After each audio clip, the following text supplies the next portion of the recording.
사모하고 기다리라 하는 제목으로 말씀의 은혜를 나눕니다. 누군가를 기다린다는 것은 마음에 설레임이 있게 됩니다. 더욱이 사랑하는 사람을 기다린다는 것은 더욱 흥분이 되죠.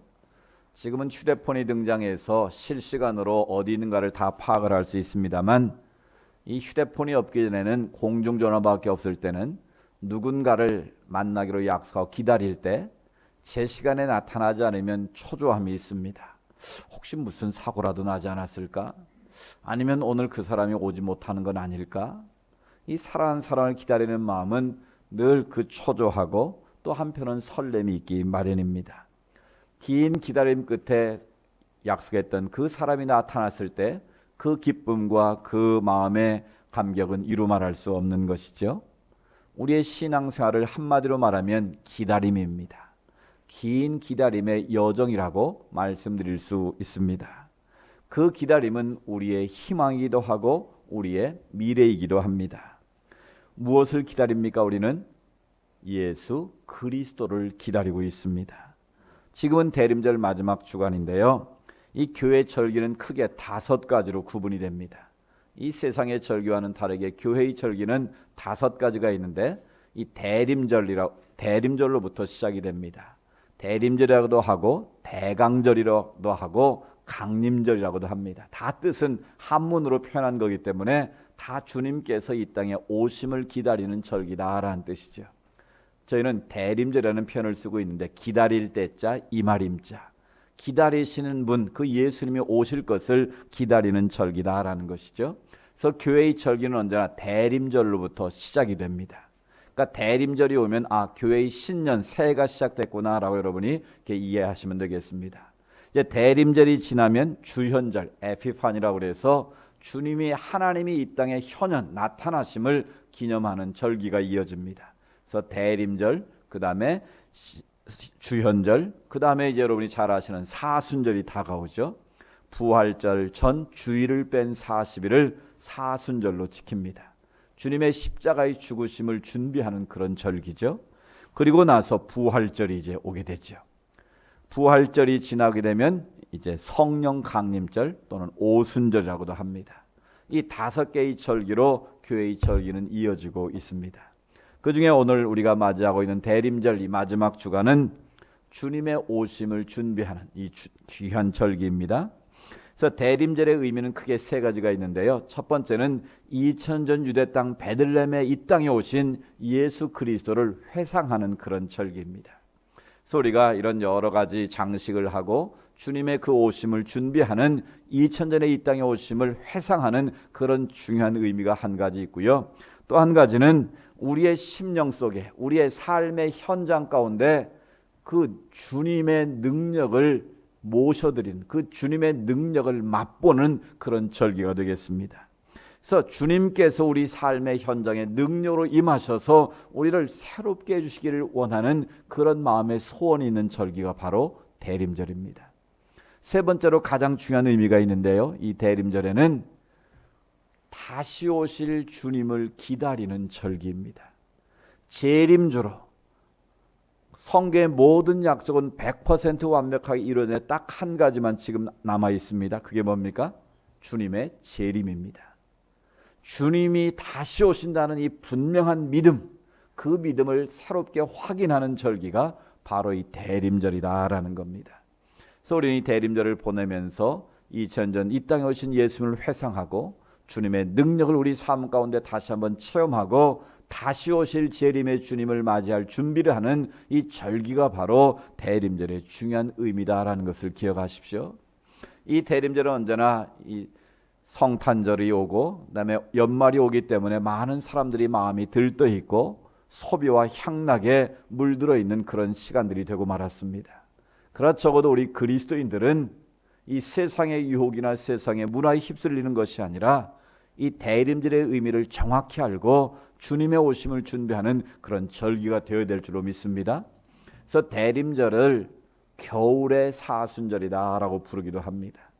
우리가 부활절 전 40일을 금식하고 회개하면서 주님의 십자가의 죽으심을 우리가 기억하는 것처럼 이 대림절 4주 동안은 주님의 오심을 우리가 준비하면서 올 한 해를 돌이켜보고 잘못된 것은 회개하고 끊을 것은 끊고 다시 오실 주님을 맞이하면서 새해를 준비하는 결단의 시간이기도 하다라는 거예요. 그래서 겨울의 사순절이라고 부르기도 합니다.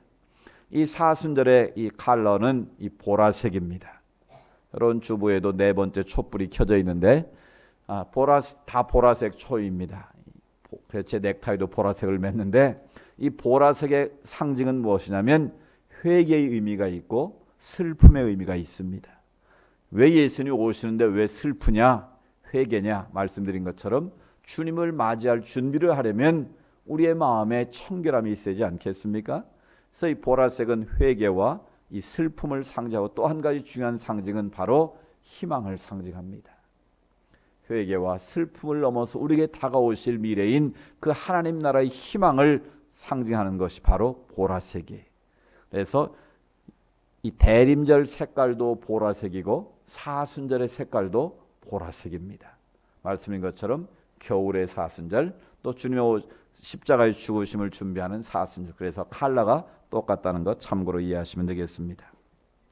따라서 오늘 우리는 이 한 해를 마무리하는 이 시점에서 또 성탄절을 앞두고 들뜨기 쉽고 또 소비와 향락에 물들기 쉬운 이 시점에서 어떻게 하면 이 부활의 주님, 이 땅에 오실 주님을 우리가 맞이할 것인가, 어떻게 재림의 주님을 맞이할 것인가에 대한 우리의 자세와 태도를 점검해보는 시간 되기를 원합니다.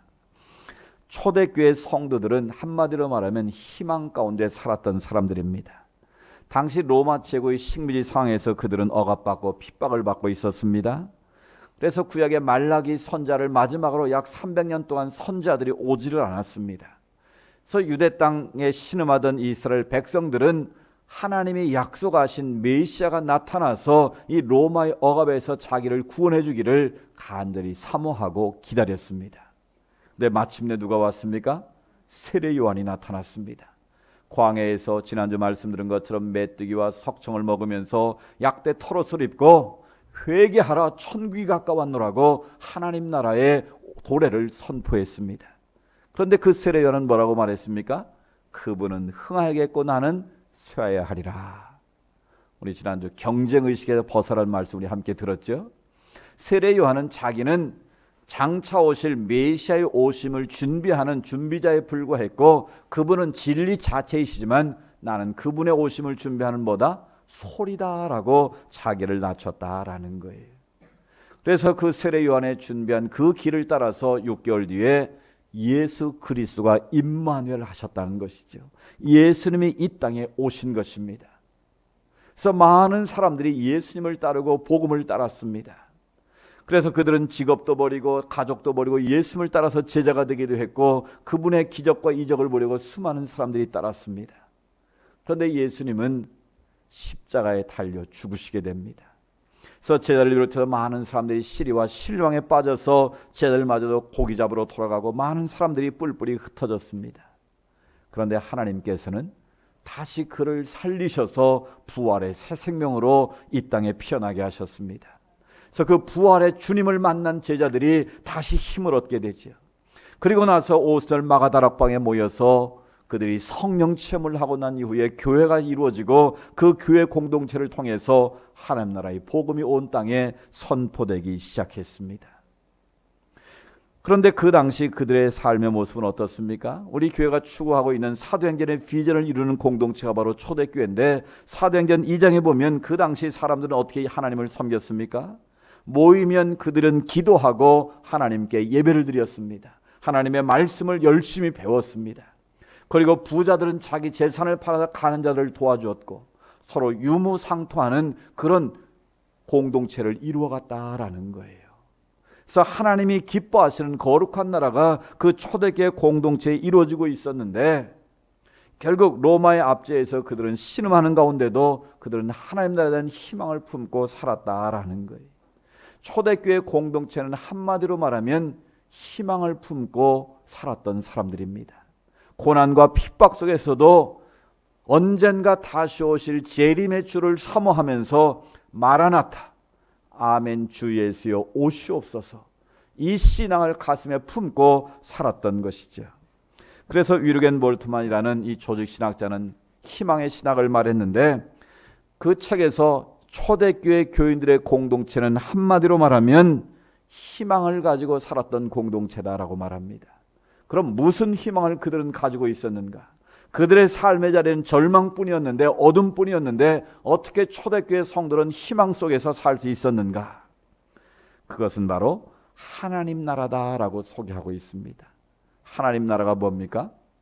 하나님이 다스리시고 통치하시는 나라를 말합니다. 우리가 죽어서 가는 저 하늘나라 천국도 있지만 이 땅 가운데 살 동안은 하나님이 다스리고 통치하심으로 하나님의 공의가 이루어지는 세상을 말하는 것이죠. 그래서 이 땅 가운데 하나님 나라를 경험하고 살다가 주님이 우리를 오라 부르시면 우리는 하나님이 예비하신 저 천국에 가서 영생 복락을 누리게 되는 것이죠. 초대교회 성도는 이 희망을 품고 살았다라는 거예요.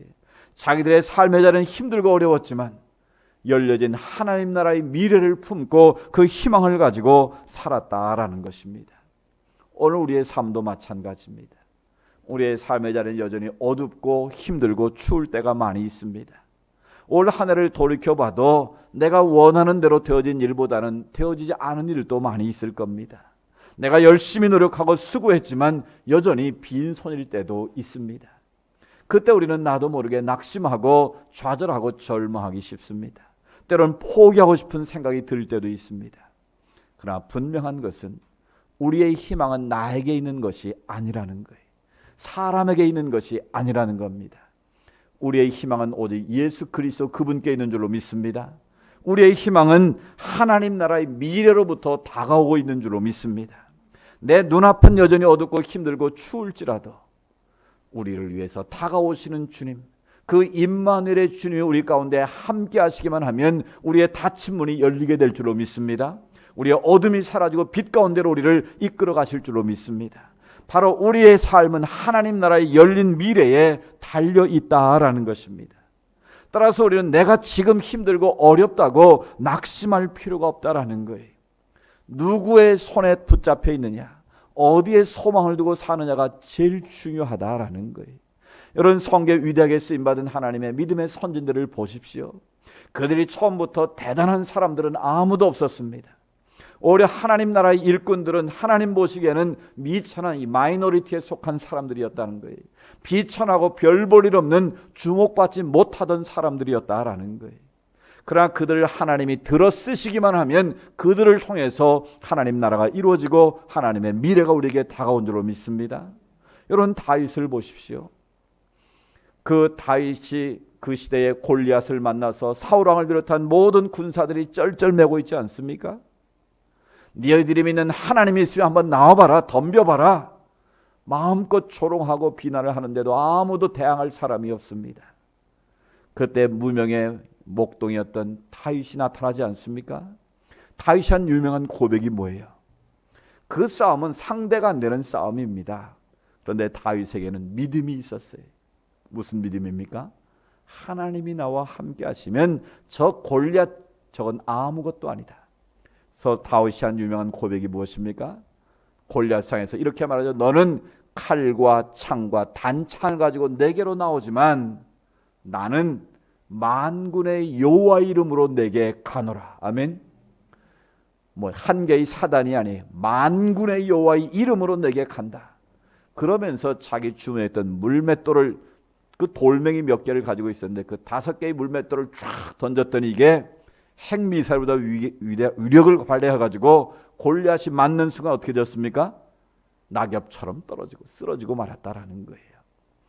이런 다윗이 정조준을 해서 골리앗이 쓰러졌겠습니까? 다윗이 힘이 세가지고 그 물맷돌에 위력으로 쓰러졌겠습니까? 저는 그렇게 생각하지 않습니다.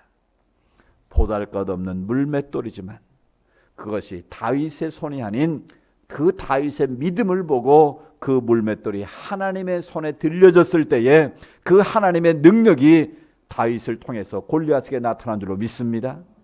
바로 그건 골리앗의 힘이나 용기가 아니라 다윗이 하나님을 향한 그 믿음이 있었기에 그 믿음을 보시고 하나님이 골리앗을 쓰러뜨리신 줄로 믿습니다. 중요한 것은 우리의 바로 그런 믿음이라는 거예요. 부족하고 연약하지만 나를 하나님이 손에 붙잡혀 주시기만 하면, 하나님이 나를 붙잡아 주시기만 하면 나를 통해서 얼마든지 우리 앞에 있는 장벽들은 무너뜨릴 수 있다라는 것입니다.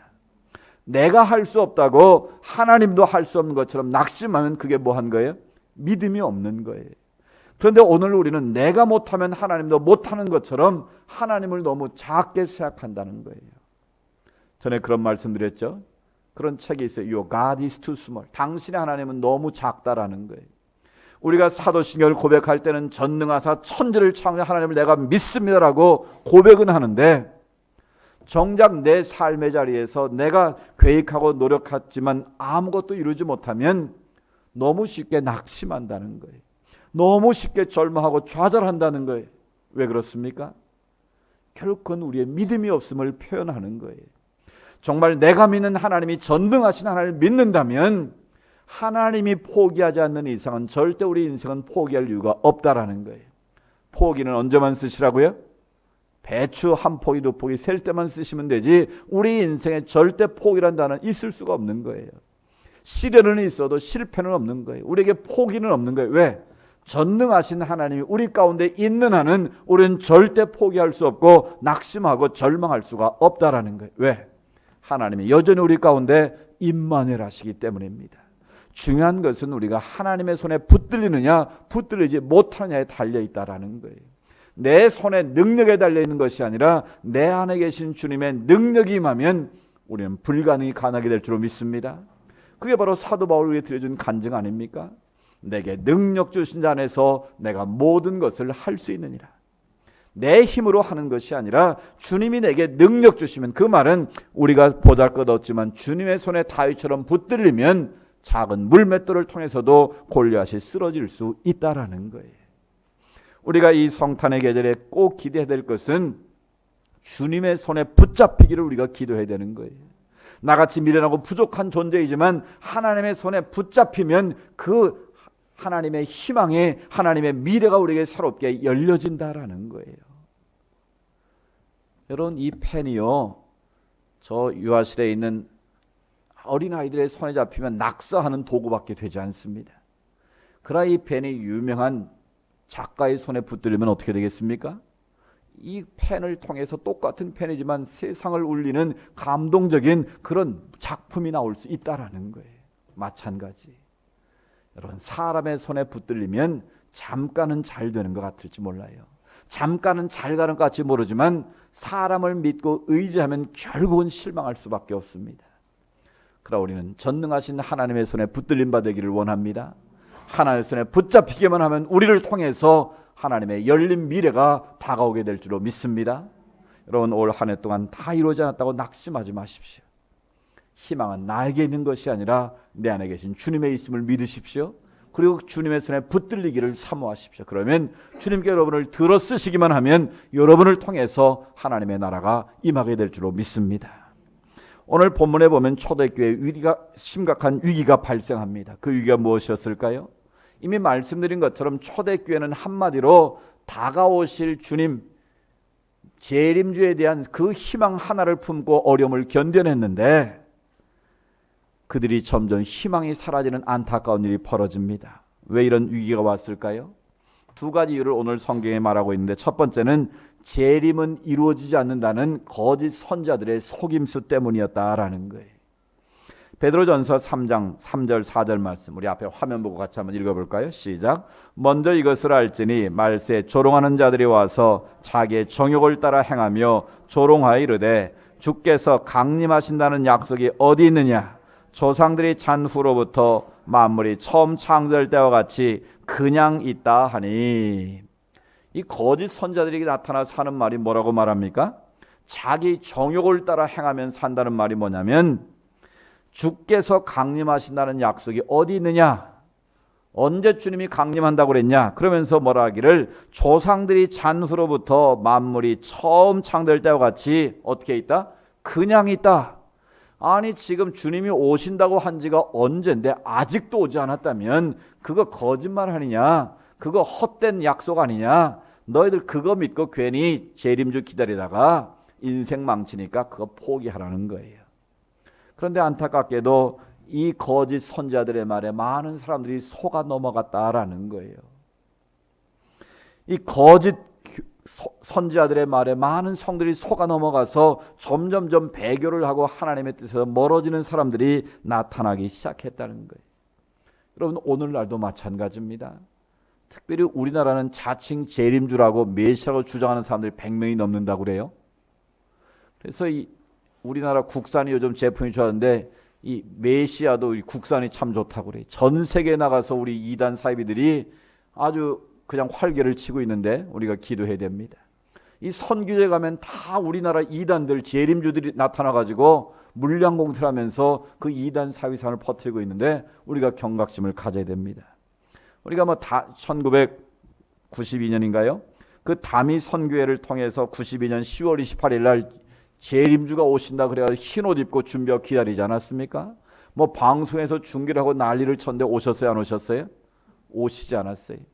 근데 안타까운 것은 지금도 그 사람들은 따로 모여서 다미 선교회라고 그래가지고 다가올 미래를 준비하고 있는 안타까운 상황이라는 거예요. 이 미혹된 속임수에 많은 사람이 속아 넘어가는 일들이 있다는 거예요. 근데 이건 어떤 문제를 주냐면 오신다고 그랬는데 안 오셨다. 그러면 사람들이 내가 죽기 전에 주님은 안 오시나 보다. 그래서 이 재림에 대한 소망이 점점 약해지는 그런 문제가 생기게 됩니다. 그러니까 그 사람들은 너무 재림의 오심을 확신해서 문제고 우리는 이제 자꾸 불발되니까 내 죽기 전에 주님은 안 오시나 보다. 그래서 재림에 대한 소망이 약해지는 그것은 실은 더 문제인 거예요. 또 한 가지 우리가 꼭 기억해야 될 것은 종말은 두 가지가 있다고 제가 늘 강조하죠. 첫 번째, 우주적인 종말이 있어요. 재림주로 주님이 오셔서 온 우주 만물을 심판하시는 우주적인 종말이 있고, 두 번째는요, 우리에게는 더 실존적인 개인적인 종말이 있다는 거예요. 주님께서 우리를 오라 부르시면 가야 할 그날이 다가오고 있다라는 거예요. 여러분, 살아온 날이 많은지 살 날이 많은지는 아무도 알지 못합니다.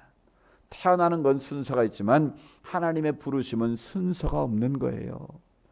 여러분들 지난주 그 수능 시험 잘 치르고 그냥 수고했으니까 부모들이 한 번 너희들끼리 놀러 갔다 와라. 그래가지고 강릉 놀러 갔다가 10명의 아이들이 가스 중독이 돼서 3명이 죽지 않았습니까?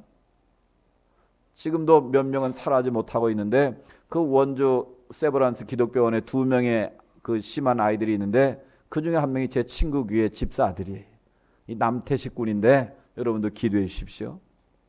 그 두 사람이 지금 제일 심각한 상황이에요.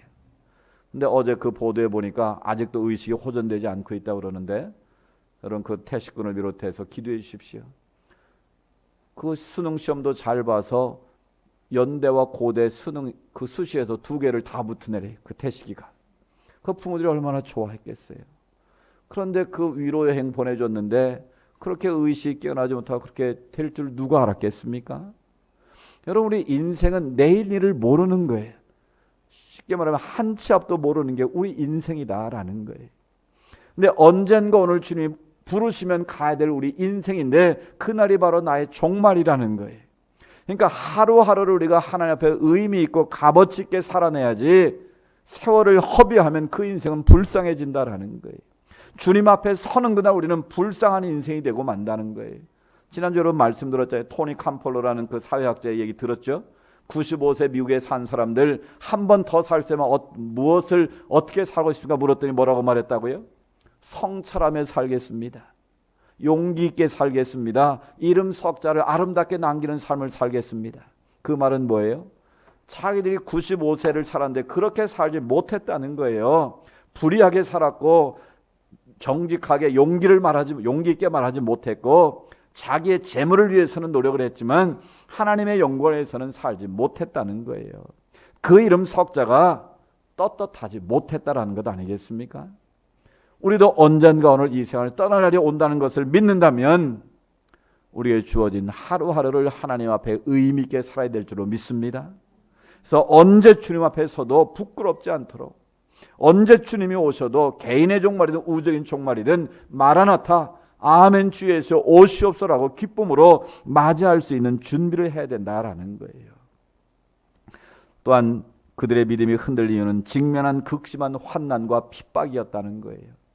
우리 같이 봤던 바울의 영화처럼 그 네로 황제 당시에 로마의 대화재가 벌어졌는데 그 네로가 그 죄를 누구에 뒤집어 씌웠습니까? 바로 기독교인에게 뒤집어 씌워서 그때부터 엄청난 박해가 시작이 된 거예요.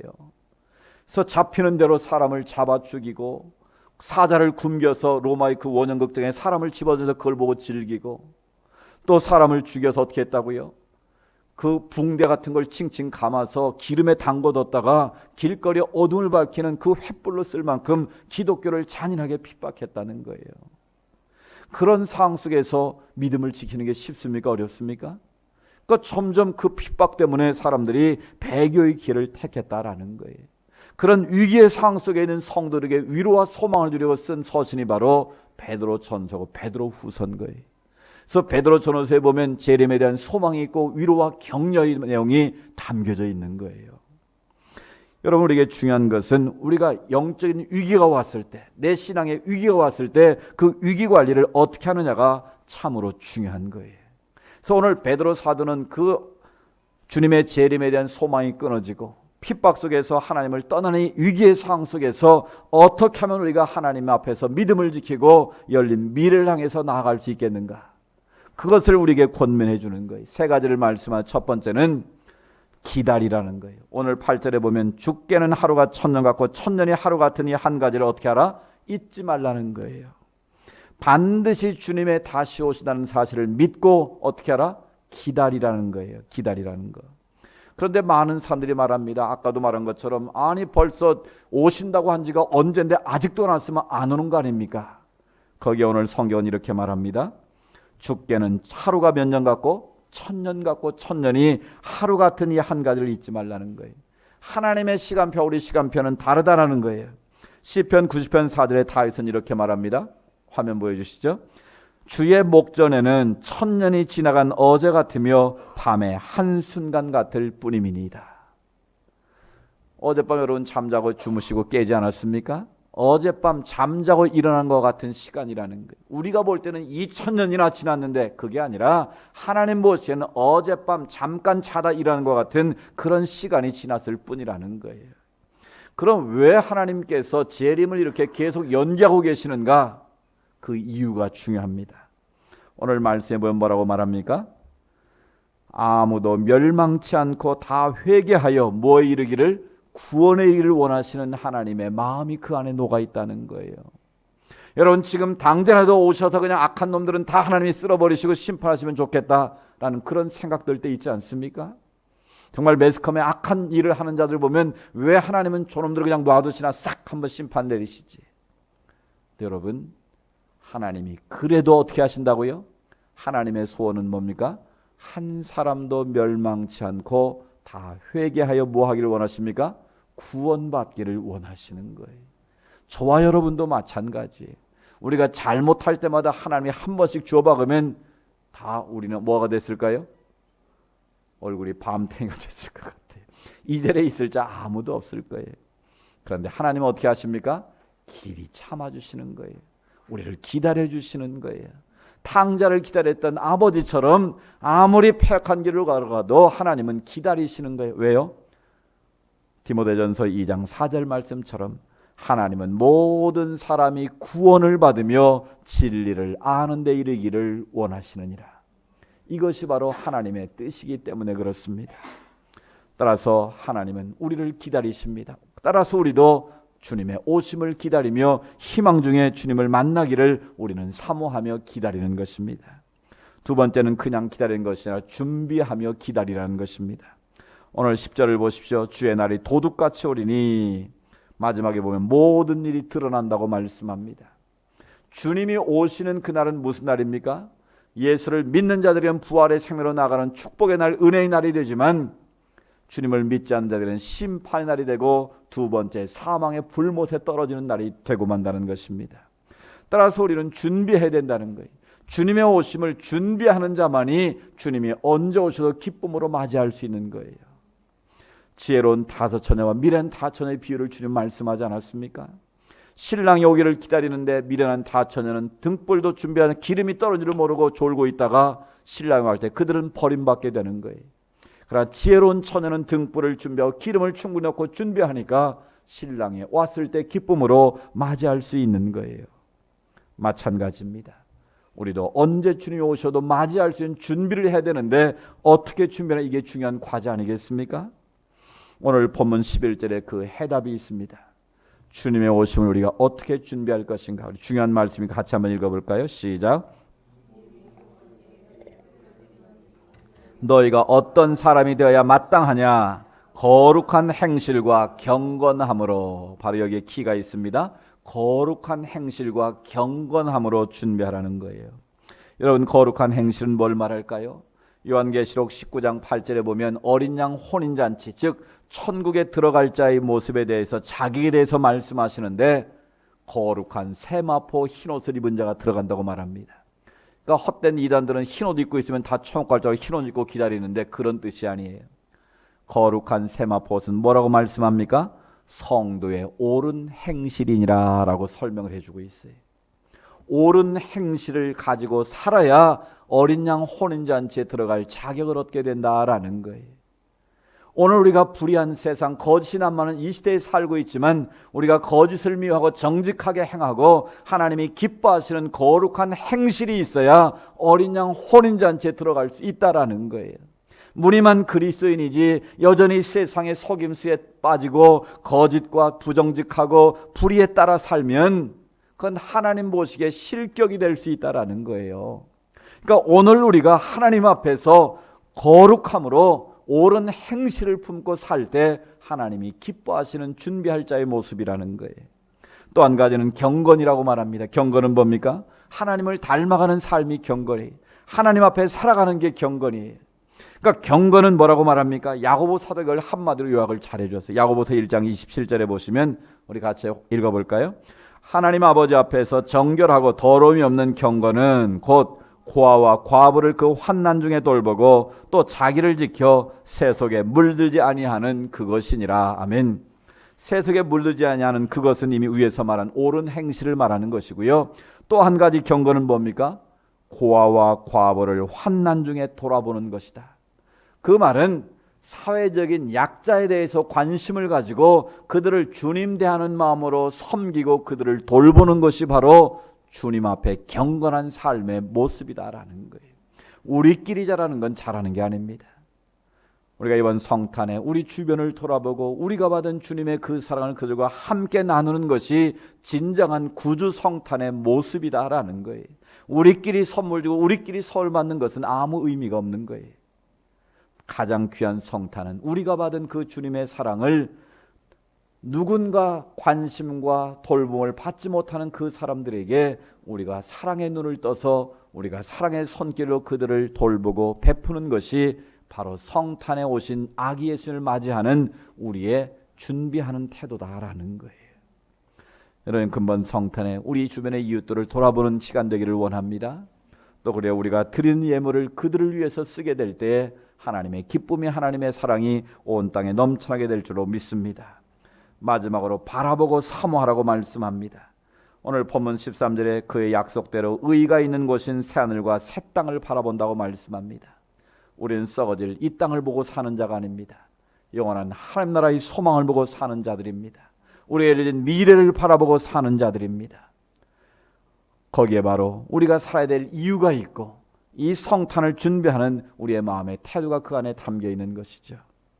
마지막으로 고아남을 극복하고 세계 최고의 자녀 경주에서 수차례 우승한 랜스 암스트롱이라는 사람이 있습니다. 이 사람은 자전거 그 이상의 이야기라는 책을 썼는데요. 저는 그 책을 보면서 가장 감동이 이 한마디였습니다. 내게는 1%의 희망만 있어도 나는 그 희망을 품고 달린다. 1%의 희망만 있어 나는 그 희망을 품고 달린다는 거예요. 그런 미래에 대한 강한 소망을 품고 달렸을 때 그는 고아남을 극복하고 세계적인 선수가 될 수 있었다라는 거예요. 1%의 희망만 있어 달리는 사람이 있는데 우리에게는 너무나 확실한 100% 확실한 하나님의 말씀이 주어져 있지 않습니까? 우리가 그 말씀을 붙잡고 오늘 나의 현실을 보지 말고 내 삶이 하나님의 손에 붙들리기를 사모하면서 우리에게 다가올 하나님 나라의 미래를 바라보고 우리가 달려갈 수만 있다면 바로 저와 여러분을 통해서 하나님 나라는 이루어지게 될 줄로 믿습니다. 하나님의 뜻이 우리 삶 가운데 아름답게 펼쳐지게 될 줄로 믿습니다. 이 한 해를 잘 마무리하시고 다가올 하나님의 열린 미래를 바라보고 우리 모두 하나님 손에 붙들려서 주님의 오심을 준비하는 이 성탄의 계절이 될 수 있기를 주의 이름으로 축복합니다.